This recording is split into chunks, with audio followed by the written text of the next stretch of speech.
Ah, entendi. Mas agora, Então, vamos lá, já cara, entrou bastante gente? Então, tração pessoal, estratégica. para quem não me conhece, eu sou o professor Ítalo Murrumba. É, aqui em Portugal, sou responsável pelas escolas de Bela Riva, Aveiro e Viseu, certo? Estou mais presente na escola aqui em Aveiro, porque eu resido em Aveiro, e Viseu eu fico mais na coordenação técnica. E como aqui a gente tem alguns problemas, né? Muitos problemas de bullying, muito forte, e essa coisa das crianças especiais não é tratado da forma ideal, na verdade, eu não posso nem dizer que é da forma ideal, porque tem poucos projetos nesse sentido aqui, certo? E o professor Felipe Nilo é um amigo meu, treinamos bastante juntos, e é um dos pioneiros, se não for o grande pioneiro lá no Brasil, desse trabalho com crianças especiais. Então, Felipe, vou te passar a bola para você se apresentar. Lembrando que tem muita gente aqui de Portugal, que está entrando aí, que eu estou olhando, então é legal você falar bastante do projeto, de como que você faz isso, que é uma coisa que eu pretendo trazer para cá algum dia, certo? Então, Nilo, manda ver aí, fala muito sobre você, sobre o seu trabalho, depois a gente troca a bola mais sobre bullying, e se der tempo ainda sobre aula de criança, Show. o que dá para fazer bem ou não, dependendo do ambiente. Tá? Então, Nilo, vai lá, bola é sua. Boa tarde para o pessoal do Brasil e boa noite para o pessoal aí de Portugal. É um prazer enorme estar aqui com vocês e ainda mais com o Murrumba. O Murrumba, antes de mais nada, é um grande amigo meu. Vocês aí de Portugal estão em boas mãos, estão com um profissional excelente, um faixa preta qualificado, técnico, competente. Então, parabéns, Murrumba, pelo trabalho que você tem desenvolvido em Portugal. Bom, pessoal, eu sou faixa preta do mestre Ricardo Della Riva, tenho um orgulho em dizer isso, que sou faixa preta dos mestres mais renomados do mundo do jiu-jitsu, né? E isso para mim é um grande orgulho. Eu trabalho com crianças especiais, eu trabalho com crianças com autismo, o foco nosso é em autismo, né? Mas fora isso eu atendo crianças com síndrome de Down, paralisia cerebral, inúmeras síndromes, né? E eu faço esse trabalho através das lutas. E eu consegui mostrar para as pessoas, né, que as lutas elas podem ser uma ferramenta de tratamento, de terapia para as nossas crianças especiais. Né? Como todo mundo acha que o autismo é uma doença, fala, o autismo é uma doença, ou que o autista não consegue isso, não consegue aquilo, quando na verdade, antes de mais nada, o autismo não é uma doença, é uma condição neurológica, né? Então não é caracterizada doença, isso é uma condição neurológica. E através das lutas a gente tem mostrado que as nossas crianças, jovens, adolescentes com autismo, eles podem sim estar praticando o esporte, não só as lutas, mas como inúmeros outros esportes, né? Os esportes eles são super indicados, né, para crianças neurotípicas e para crianças atípicas. Os atípicos são as crianças especiais. E através dos esportes, por exemplo, as nossas crianças conseguem melhorar a coordenação motora, conseguem melhorar a fala, conseguem melhorar contato físico, contato visual, conseguem melhorar a autoconfiança. Muitas vezes as nossas crianças elas são introvertidas, tímidas, e quando começam a praticar as lutas, passa a melhorar essa autoconfiança. Quando a criança melhora a autoconfiança, ela consegue ter um desempenho melhor nas escolas, nos estudos, consegue ter um desempenho melhor nas terapias que já fazem. Então, o meu trabalho é esse. Eu fui o pioneiro no Brasil a ter um foco 100% voltado para isso. Existem professores que desenvolvem um trabalho com crianças especiais, mas que fora isso atende outros trabalhos. E eu me dediquei 100% a esse trabalho, que é o autismo. Então eu desenvolvi uma metodologia, essa metodologia ela foi revisada por inúmeros profissionais de outras áreas, referências no Brasil. E hoje eu desenvolvo esse trabalho no Rio de Janeiro, eu tenho hoje o meu espaço no Rio de Janeiro, desenvolvo trabalho em São Paulo e a gente está abrindo agora em Vitória. Então o nosso trabalho ele tem tomado uma proporção muito grande devido à seriedade, comprometimento, o compromisso que nós temos com as famílias e com as nossas crianças. Bom, o trabalho é esse. Te passo a bola, Murumba. Bom, legal, legal. E aqui, assim, converso bastante com o proprietário do ginásio, né, sobre esse trabalho com criança, né? E um dos grandes desafios que a gente tem por aqui é saber por onde começar, né? Então, assim, primeira coisa é o seguinte, eu confesso que eu tenho 3 filhas, né? E, assim, nenhuma das gravidez eu fiquei tranquilo até saber que a criança era 100% normal, entre aspas, né? E isso é uma coisa que todo mundo tem, não adianta querer fazer demagogia aqui, mas é um temor que o pai tem. Óbvio, se nascer o filho, iria ser minha filha, iria ser amada do mesmo jeito, mas você sempre fica com aquele negócio que a gente sabe que, assim, o nível de atenção que a gente tem que dar é muito grande. E aí eu queria saber de você o seguinte: primeiro, até que tem alguns professores aqui que estão entrando, o que a gente tem que pensar primeiro quando, assim, eu quero implantar um projeto desse aqui em Portugal? O que o professor ele tem que ter em mente? Não falo nem a parte do cara ser professor, do cara ter uma boa didática. Eu digo da parte mesmo do ser humano. Para o que nós temos que estar, para o que nós temos que estar preparados e como nos preparar para iniciar um projeto desse. Vamos lá, Murumba. O primeiro passo é o que eu sempre falo para todos os profissionais. Essa área do autismo, essa área de terapias, de tratamentos, é uma área muito delicada. É uma área que a gente precisa ter muito cuidado. E o primeiro passo é não pensar no financeiro.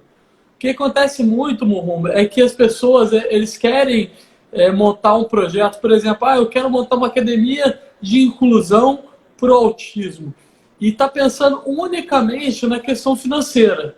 Quando a gente coloca a questão financeira em primeiro lugar, a probabilidade de dar errado é de quase 100%. Então, o primeiro passo, Murumba, é não pensar nessa condição financeira.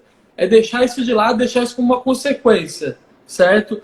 Segundo passo é saber qual linha você quer tomar. O que você quer seguir? Você quer montar um projeto social sem fins lucrativos ou você quer um projeto empresarial?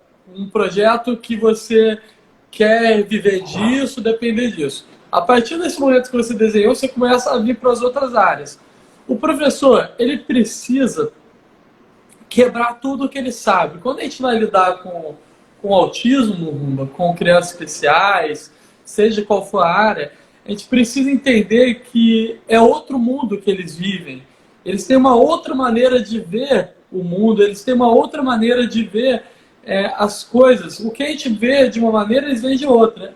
Então, o que eu sempre falo para todos os profissionais, Murumba, é que a gente precisa reaprender a ser faixa branca quando a gente vai lidar com as nossas crianças. Eu vou dar um exemplo. Por exemplo, nós somos de uma escola que exige muito respeito dentro da nossa escola, né? A família dela Riva é uma família que a gente respeita muito, o mestre. O mestre, por exemplo, o mestre Ricardo della Riva, ele não permite chegar atrasado no treino, tem regras, por exemplo, tem que usar o kimono padrão da equipe, tudo isso, né? Então a gente segue essas regras. Os nossos alunos, para eles, algumas coisas não têm contexto. Por exemplo, se na escola della Riva exige só o kimono branco e azul, certo? É só branco e azul. Para as nossas crianças, muitas vezes algum jovem vai viver de kimono preto e vai querer o kimono preto. Então eu vou ter que abrir essa exceção porque eu não quero saber sobre regras, eu quero fazer com que meu aluno seja incluído na atividade e faça atividade. Outro exemplo, vamos lá. Eu como faixa preta, e acredito que você também como faixa preta, até mais graduado do que eu não aceitaria nunca um aluno cuspir na minha cara. Isso para mim seria expulsão. eu expulsaria esse aluno da minha turma sem dúvida nenhuma. Porque, assim, é questão de respeito. Uma hipótese mais delicada, uma hipótese mais educada, né? Exatamente. Agora, por exemplo, eu tenho casos de alunos que cuspiram na minha cara durante 3 meses. Cuspia, eu limpava aqui assim e vamos para a atividade. Porque ele não sabia o que estava fazendo, era uma questão de desregulação que ele estava tendo, era uma questão que ele estava tendo ali de autorregulação, às vezes, era uma questão comportamental. Imagina, se é um aluno meu que não é especial, se gospe na minha cara, eu vou expulsar da turma.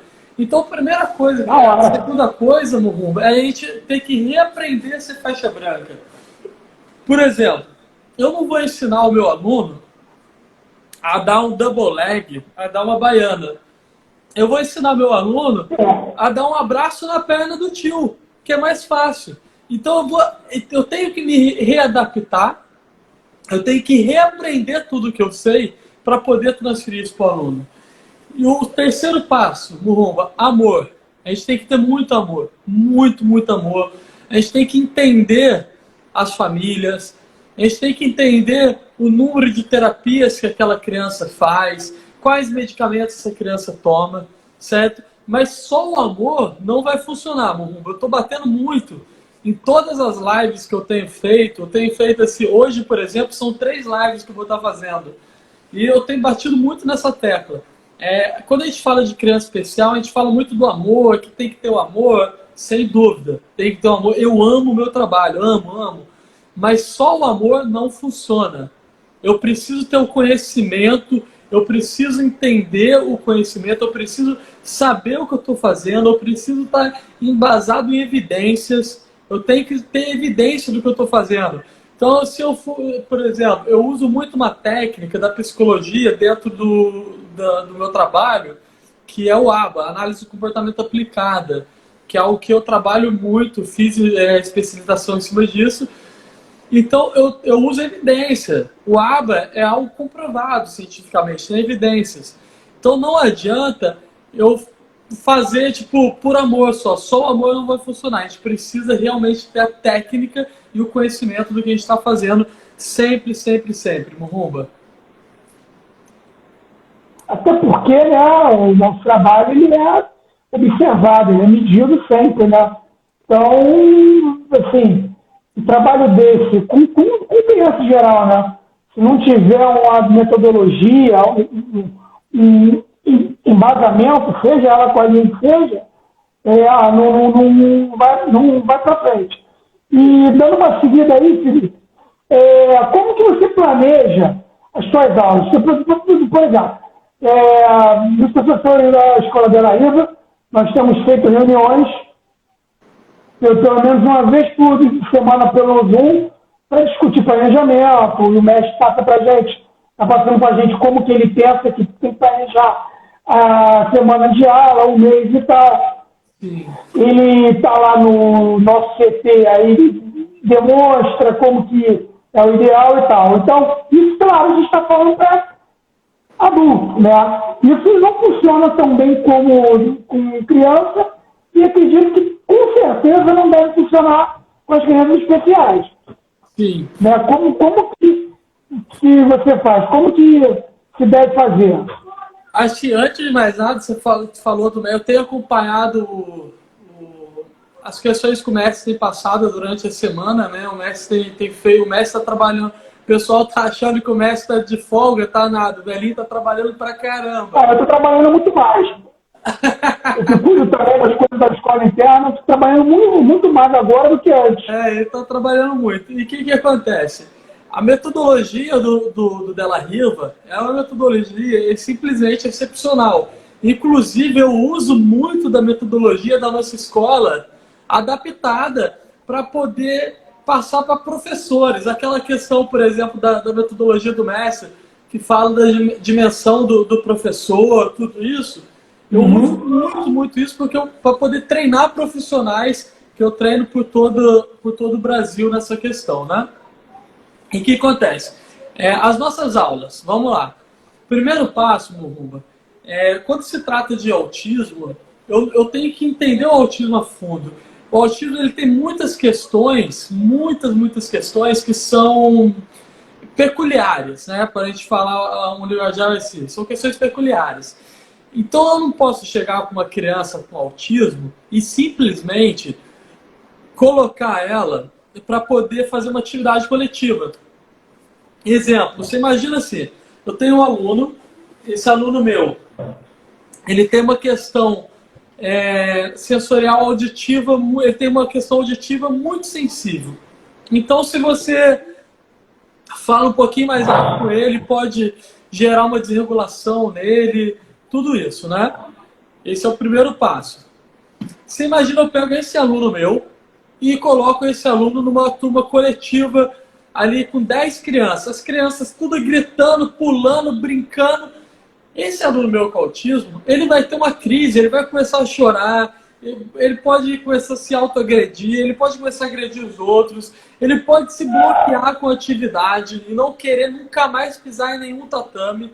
Então, as aulas, o primeiro passo é fazer aulas individuais. Então, eu pego o meu aluno, separo ele, coloco ele numa aulinha individual, no qual eu, na minha metodologia, a gente demora 4 aulas para poder fazer uma avaliação completa do aluno. Então, no que consiste essa avaliação? Quais terapias o meu aluno faz? Quantas vezes a semana? Quantas horas? Quais medicações esse aluno meu toma? Quais são questões de diagnóstico? Com quantos anos ele teve diagnóstico do autismo fechado? Entender a família, se essa criança tem irmãos, se os pais são casados ou separados, tudo isso influencia, certo? Fiz essa avaliação, começa a avaliação dentro do tatame. Então eu deixo a primeira aula, eu costumo dizer que a primeira aula, o aluno ele é o rei, ele que manda. Eu só acompanho os passos dele. Então na primeira aula ele vai pular, ele vai correr, ele vai bagunçar tudo e eu não falo nada, eu deixo ele bagunçar. Por que na primeira aula eu deixo ele fazer isso? Porque, por exemplo, eu tenho aqui um mini jump. Eu vi que meu aluno foi no mini jump e gostou, e ficou ali pulando. Pulando. Na outra aula, quando eu der uma demanda para ele, quando eu pedir para ele e for ensinar ele a fazer, por exemplo, um rolamento, eu vou ensinar meu aluno a fazer uma cambalhota, né? Ensinei ele a fazer a cambalhota. Ele fez a cambalhota, eu sei que o que ele mais gosta de fazer é pular no mini jump. Então eu dou para ele o que a gente fala que é o reforçador positivo. Eu deixo ele pular no mini jump, assim que ele faz a cambalhota, eu, muito bem, João, vamos pular no mini jump, deixa ele pular ali 1 minutinho. Porque eu reforcei o que ele fez de positivo, dando algo que ele gosta. Então, isso na segunda aula. Para quê? Para que eu possa ir ganhando o meu aluno, ganhando a confiança dele e tudo. A partir da 4ª aula, onde eu vou ter a avaliação completa do meu aluno, saber tudo sobre ele, desde a nossa atividade, como de todas as atividades que ele faz. Daí eu desenvolvo o planejamento de aula do meu aluno individual. Fiz o planejamento de aula do meu aluno individual. Coloco meta. São 3 meses. Planejamento. Esse planejamento tem 3 meses. Com 3 meses eu vi que meu aluno teve uma boa evolução. Daí eu começo a fazer a inclusão de uma maneira saudável, de uma maneira inteligente. Como? Começo a colocar aulinhas em duplas.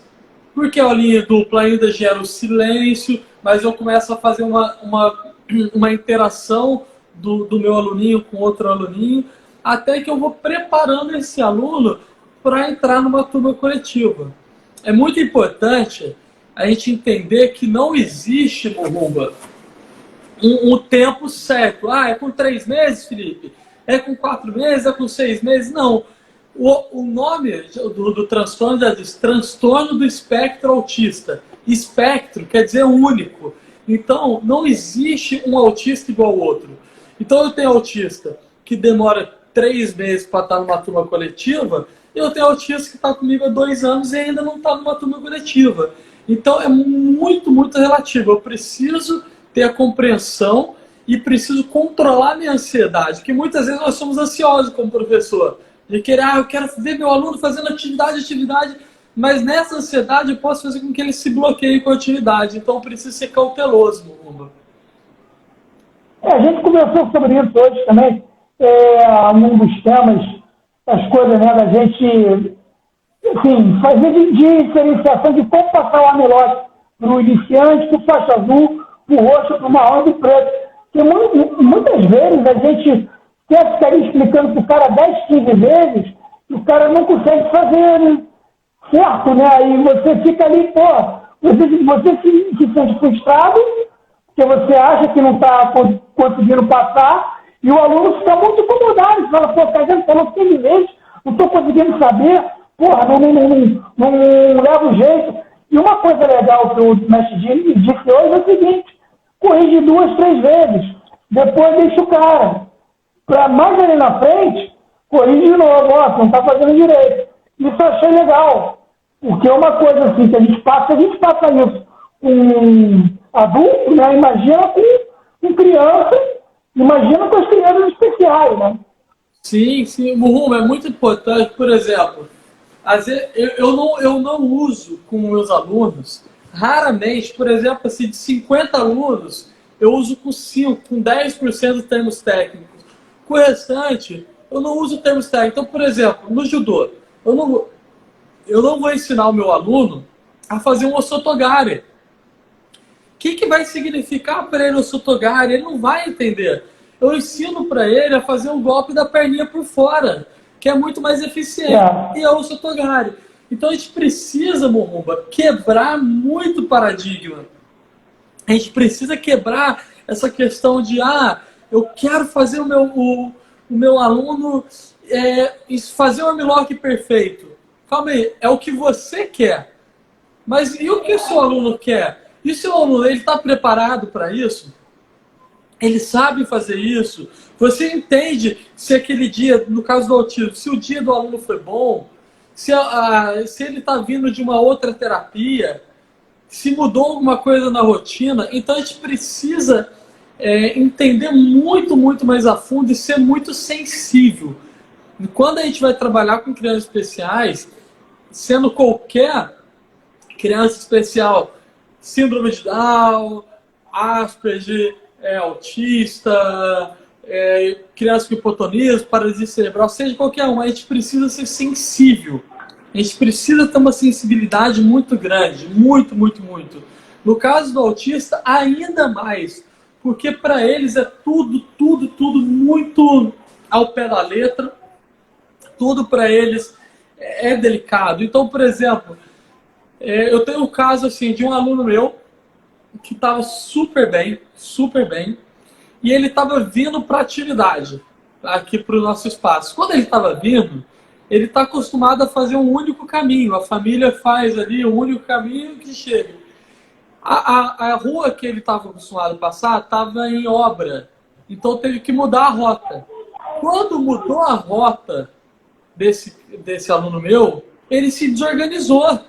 Então quando ele teve uma desorganização sensorial muito grande, começou a chorar, a gritar, e ele chegou para a atividade chorando, gritando, totalmente desorganizado. Naquele dia, se eu forçasse a barra com ele em querer que ele fizesse o judô, que ele fizesse o jiu-jitsu, ele ia se bloquear com a atividade. Então, qual que era o meu papel naquele dia? Unicamente acalmar ele, ajudar ele a se autorregular, deixar ele a fazer o que ele gosta. Por isso que a gente tem que entender o que o aluno gosta. Conforme eu disse lá atrás, então eu sei que ele gosta de pular. Nessa aula ele vai só pular, vai fazer vai ter o momento dele. Até que, quando ele se autorregula, eu começo a fazer explicações do que aconteceu. Então a gente precisa ser muito cauteloso e muito sensível com os nossos alunos, nesse caso, Murumba. Muito, muito.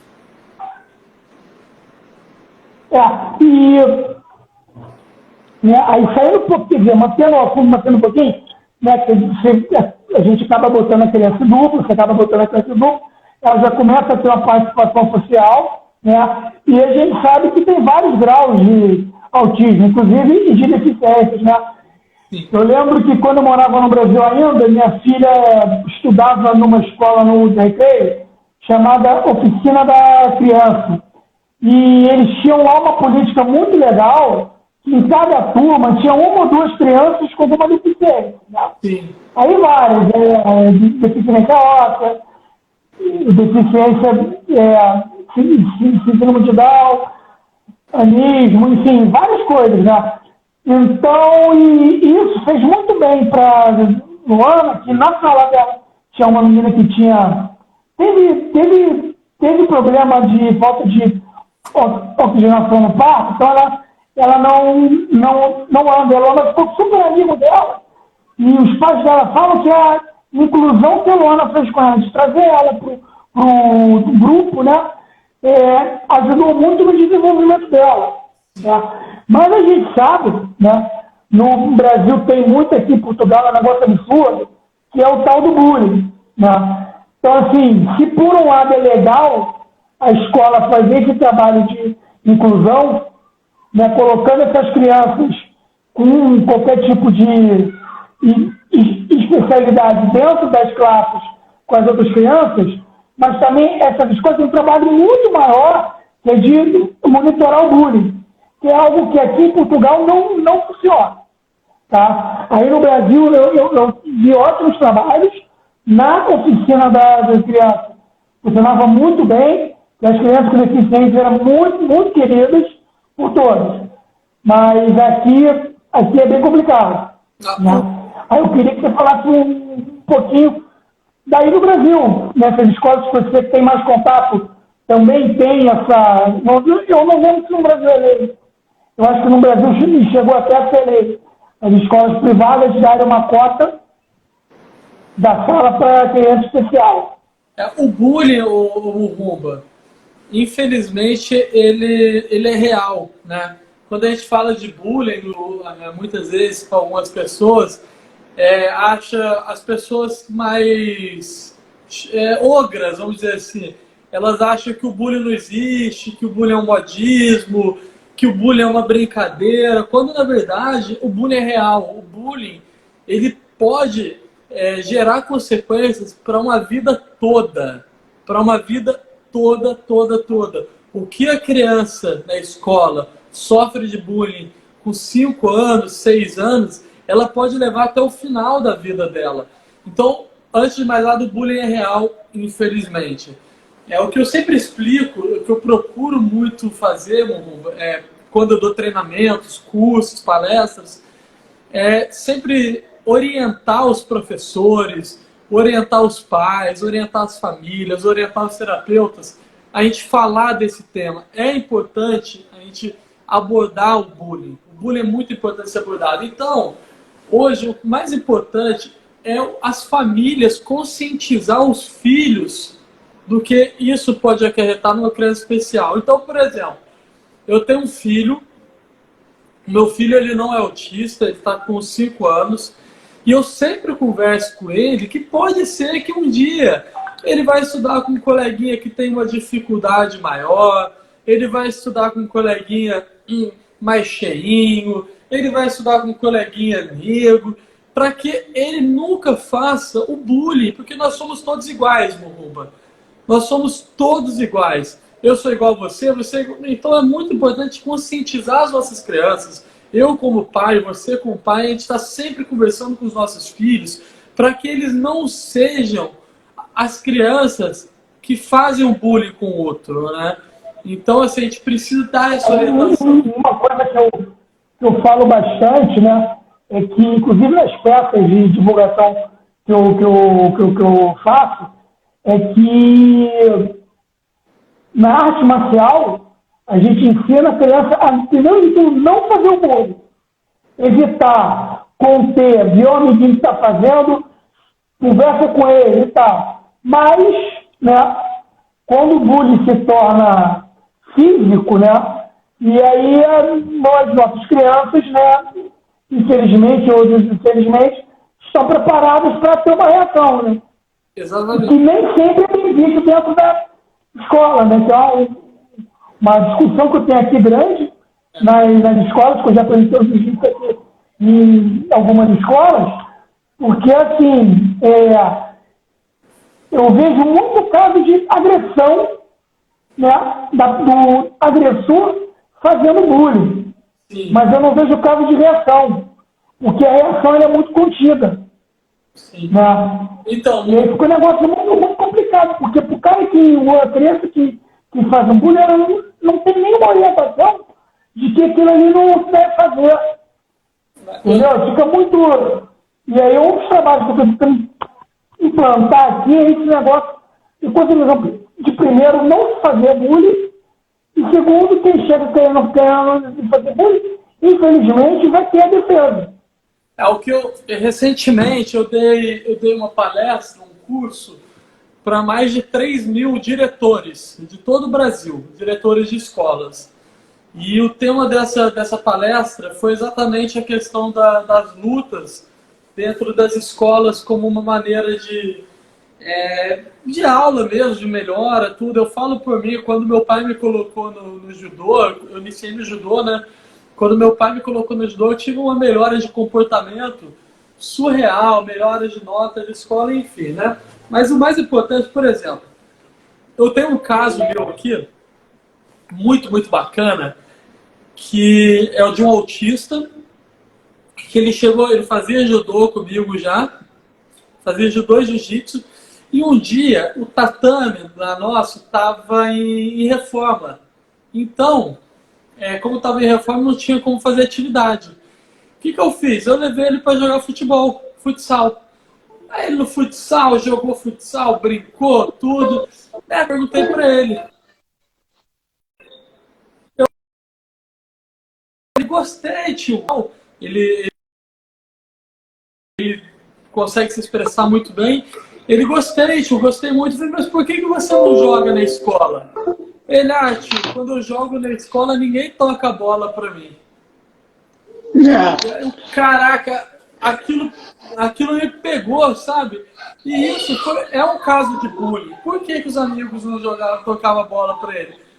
Porque a coordenação motora dele era um pouco comprometida. Então ele não conseguia ter um domínio de bola melhor e os amigos da sala dele faziam bullying com ele no simples fato de não tocar a bola para ele. Tudo bem, até aí tranquilo, né? Conversei com os pais, conversamos Eu era gordinho, o nego me mandava pro gol. Oi? Eu era gordinho, o nego me mandava pro gol. É isso, aí você sofreu isso. Então, Murumba, e outra vez, esse mesmo aluno, ele chegou na atividade para fazer o judô com o olho roxo, mas roxo. E aquilo me doeu muito, porque eu tenho filho, né? E caraca, se fosse com meu filho, eu ia ficar maluco. E eu fui conversar com os pais, perguntar o que aconteceu, e os pais contaram que ele estava apanhando na escola. Daí eu chamei os pais, é muito importante, abre aspas, a gente ter um contato direto com os pais e tá sempre conversando para entender o que está acontecendo. E os pais começaram a contar que ele estava apanhando na escola, que ele estava sofrendo muito bullying, que eles estavam pensando em trocar ele de escola, enfim, né? Daí eu virei pro pai e falei, olha só, me dá mais meia hora além do que ele já faz durante a semana. E me dá, eu até perguntei para você me dá carta branca para que eu possa ajudar nisso? O pai, claro, Felipe, a gente confia no seu trabalho, tudo. E eu comecei a ensinar para esse aluno, o Murumba, técnicas de autodefesa, de defesa pessoal. Fui treinando, eu não ensinei esse aluno meu, a momento algum, a agredir ninguém, a bater ninguém. Eu só ensinei ele a se impor. Então, um dia, depois de muito treino, muita aula, teve esse mesmo amiguinho que bateu nele foi bater nele de novo. Quando esse amiguinho foi bater nele de novo, ele simplesmente pôs a mão, fechou a outra, ó, não faz isso comigo. Se impôs. O amiguinho que batia nele direto não bateu nele porque ele simplesmente se impôs. Então a gente precisa trabalhar com os nossos alunos a autoconfiança. Quando o aluno, Exatamente. O simples fato desse aluninho meu ter aprendido que ele pode, que ele é capaz, que ele tem que impor as vontades dele, ele nunca mais apanhou. Ele nunca mais apanhou sem precisar bater em ninguém, sem precisar xingar ninguém, sem precisar empurrar ninguém, nada. Só pelo fato de eu ter trabalhado com ele, a autoconfiança dele e eu ensinar ele a se impor. Claro que se esse amiguinho fosse bater nele, ele saberia ali a se defender. Então é muito importante nós trabalharmos, nós como educadores, professores de jiu-jitsu. Jiu-jitsu é uma defesa pessoal. O jiu-jitsu já é comprovado. Isso é a luta mais completa que existe de todas as lutas. Não tem outro caminho. O jiu-jitsu é a arte marcial mais completa. Se a gente trabalha com os nossos alunos especiais, questão de autocontrole, de autoconfiança, eu tenho assim, para mim, que o bullying vai melhorar e vai diminuir 60%, 70% dentro da escola quando o aluno sabe se impor. Não, sem a menor dúvida. E acho que as escolas tinham que apoiar mesmo. Assim, todas as escolas aqui que eu apresentei, o jiu-jitsu, gostaram muito e iria prosseguir, né? Até parar tudo, né? Mas, enfim, no Rio parece que já é lei, né? A escola ter jiu-jitsu. As escolas públicas, né? No Rio de Janeiro foi aprovado, no ano passado, já o jiu-jitsu ser como matéria extracurricular. Então, o jiu-jitsu ele já se tornou uma atividade nas escolas públicas como matéria extracurricular. Legal, legal. Mas o mais importante seria, né, se o jiu-jitsu fosse matéria curricular. Então, assim como você tem a matemática, você vai ter ali o jiu-jitsu, como é nos Emirados Árabes, Dubai, Abu Dhabi, Catar. No Catar também já adotaram o jiu-jitsu como grade curricular. É a grade escolar, né? Então, assim, se o jiu-jitsu ele se tornar curricular, vai ser de suma importância. Eu tenho certeza, Mumba, certeza que assim, a melhora nas outras modalidades, nas outras grades curriculares vai ser gigantesca. Sem dúvida. Que, acima de tudo, trabalha de disciplina e concentração, né? Exatamente, por exemplo. Que a criança aprende a ter mais de disciplina e mais concentração, a respeitar uma ordem de comando. Isso tudo é importante, isso tudo agrega para a vida inteira. Porque o jiu-jitsu, né, principalmente o jiu-jitsu da escola Della Riva, quando eu falo assim, jiu-jitsu da escola Della Riva, às vezes as pessoas podem achar que eu estou falando pelo fato de eu ser aluno do mestre Della Riva, mas não é isso. O jiu-jitsu, ele tem muita questão da hierarquia, do respeito, da disciplina. É da arte marcial. A arte marcial tem isso, a hierarquia é muito importante. Então, quando a gente coloca o jiu-jitsu dentro de uma escola, por exemplo, e o aluno ele entende que o professor é superior a ele, que ele tem que respeitar, ele vai entender isso como um todo. Então, ele vai respeitar o professor de matemática, vai respeitar o professor de português, ele vai saber ajudar o próximo. Então, hoje, o jiu-jitsu é isso. O jiu-jitsu, a luta tem muito essa questão da disciplina, do respeito, hierarquia, concentração, foco, autocontrole, autodisciplina. Se eu for falar para você aqui, Mumba, separadamente, falar um benefício e o que é esse benefício das coisas da nossa escola, eu vou ficar aqui até amanhã falando. Pô, são as 10 lives. Um dos esportes que mais prega o respeito à autoridade, eu não sabia sobre isso há uns tempos atrás, é o rugby. No rugby, o cara aprende desde cedo que o árbitro é a autoridade maior. Então, bicho, no rugby você não vê uma discussão com o árbitro. Os caras respeitam todas as decisões da arbitragem. Entendeu? São os caras mais disciplinados que tem. Os caras são loucos, mas eles são altamente respeitadores em termos de hierarquia. Eu vou dar um exemplo nosso, por exemplo. Eu vou dar um exemplo meu. Eu sou competitivo ao extremo, você sabe, eu não gosto de perder nem no treino. Não gosto, eu treino pesado. Meus pés que o digam. eu treino pesado, eu gosto, eu sou muito competitivo. Porém, O mestre, quando chega no tatame, é sim senhor, não senhor, o mestre é a autoridade máxima ali dentro.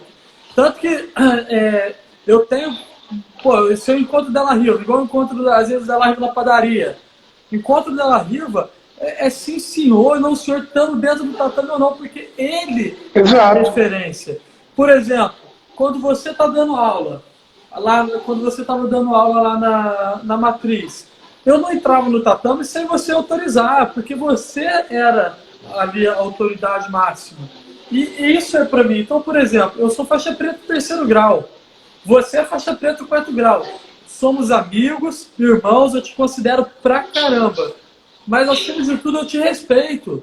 Porque você é superior a mim. Eu preciso entender isso. E isso, infelizmente, algumas escolas se perdem, Momba. A gente não pode deixar isso se perder. Uma coisa que as crianças, né, entra, forma, cumprimenta todo mundo, e aí a gente começa a aula. Quando encerra a aula, forma, cumprimenta todo mundo fala comigo primeiro, depois vai falando um com os outros, cumprimenta o tatame, agradece, e aí sim pode ir embora. Exatamente, isso. Né? Eu dou aula no ginásio aqui, que é aula das crianças. Tem várias atividades, seguinte está adentrando uma outra atividade, mas todo mundo espera, que eu mando esperar. Aqui tinha um negócio chato, que as pessoas entravam no tatame, mesmo quem não ia fazer aula, né? O pessoal da aula seguinte entrava no tatame sem falar nada, e aí começou a me incomodar muito, eu passei a proibir.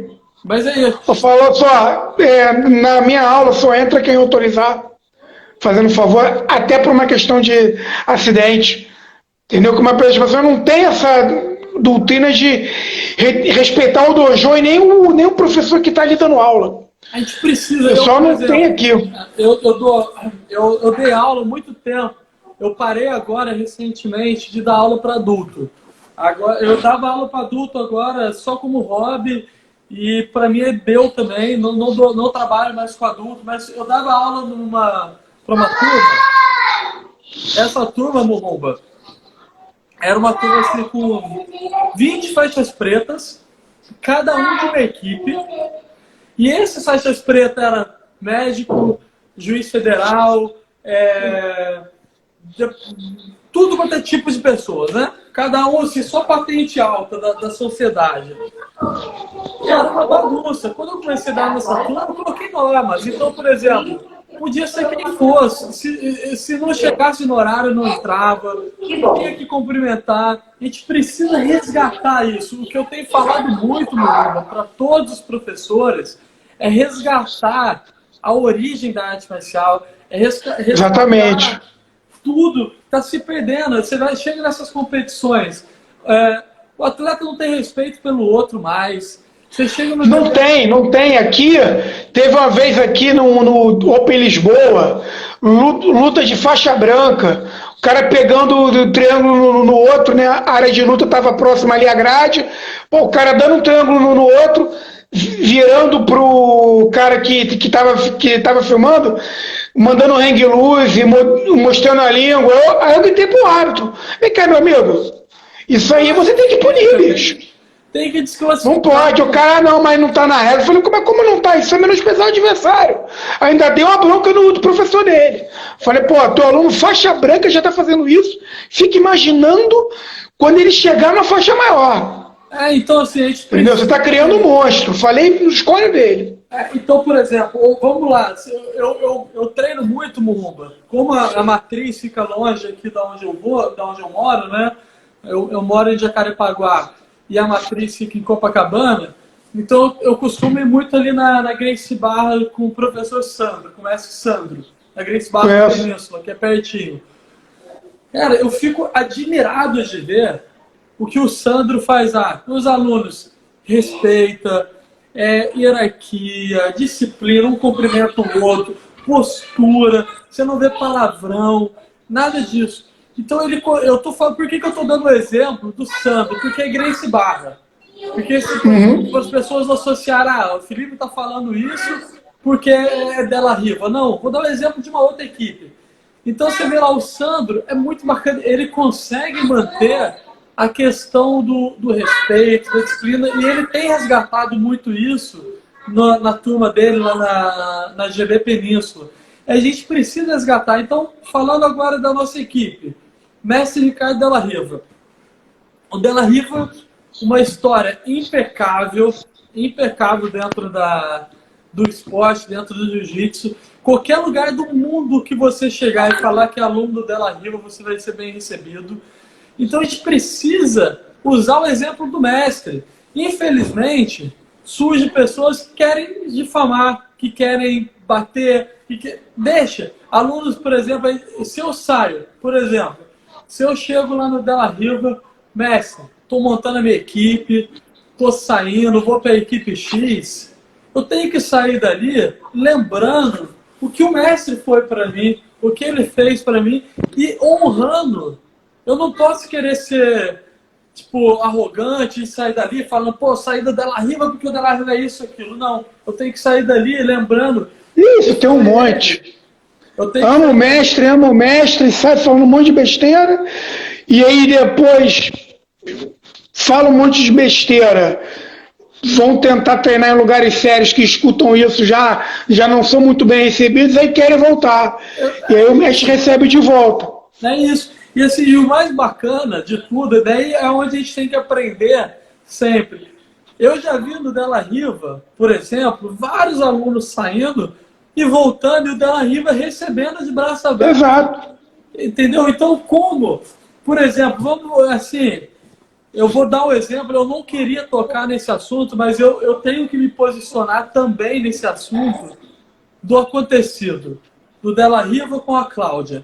Respeito a Cláudia, conheço, mas eu conheço muito mais o meu mestre. E eu coloco a mão no fogo pelo meu mestre. Então eu tenho certeza, não estou falando que não aconteceu, que aconteceu nada disso. Mas se aconteceu, eu tenho certeza que jamais seria forçado. Porque eu tenho um mestre que ele tem caráter, que é uma das melhores pessoas que eu conheço no mundo. No mundo. Então, assim, eu coloco a minha mão no fogo pelo meu mestre. Então, hoje, falando desse assunto, o Ricardo Della Riva, falando do Ricardo Della Riva, não estou falando do mestre, estou falando do Ricardo Della Riva. Só quem conhece sabe a pessoa maravilhosa que ele é, sabe o caráter que ele tem, sabe a postura que ele tem, sabe o posicionamento que ele tem, e inúmeras coisas. Então, hoje, eu, Felipe, me posiciono colocando a minha mão no fogo, que jamais o Della Riva faria alguma coisa forçada com qualquer pessoa, porque é uma das pessoas mais respeitosas que eu conheço no mundo, sem dúvida nenhuma.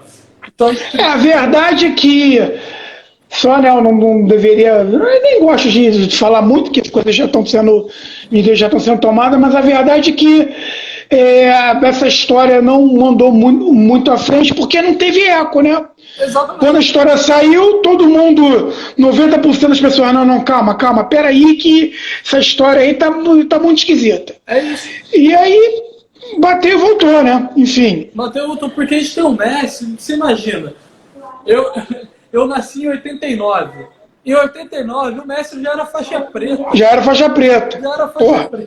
Então você para e pensa. Já fazia história, já tinha feito história já. Já tinha uma carreira impecável, assim como ele tem. Hoje, você vê o mestre, nós somos hoje em 70 escolas, Morumba. Não, 80. 80 escolas pelo mundo. Se ele fosse qualquer um, se ele fosse um homem sem caráter, ele não teria nenhuma escola. Não. Entendeu? Então, assim, exatamente. Sair e lembrar disso. Mas vamos lá, Morumba. Mas vamos voltar aqui para o nosso, que a gente começa a falar do mestre, a gente sempre se empolga. Nós que somos alunos dele, é fogo, né? Toda live de todo mundo que é a faixa preta do mestre, começa a falar dele e perde o rumo. Exato. Então vamos voltar aqui até para a gente poder dar encerrada para não tomar muito teu tempo. Estava falando muito de defesa pessoal para criança e tal. O que eu fiz aqui, que aqui a turma é pequena, terça e quinta, eu ainda não tenho aluno suficiente para poder dividir horário. Sim. Tenho alunos de 5 até 11 anos. Na terça-feira, partezinha física e defesa pessoal, sim, certo? Defesa pessoal mesmo, a raiz, aquela que muito faixa preta hoje em dia não sabe. Faixa né? preta que não sabe defesa pessoal precisa voltar para a faixa marrom. Tem um monte que se numa brincadeirinha aí tomar um tapa na cara, chora. Pessoal. Exato, não sabe nem fazer defesa de tapa. Mas enfim, quem ensina jiu-jitsu?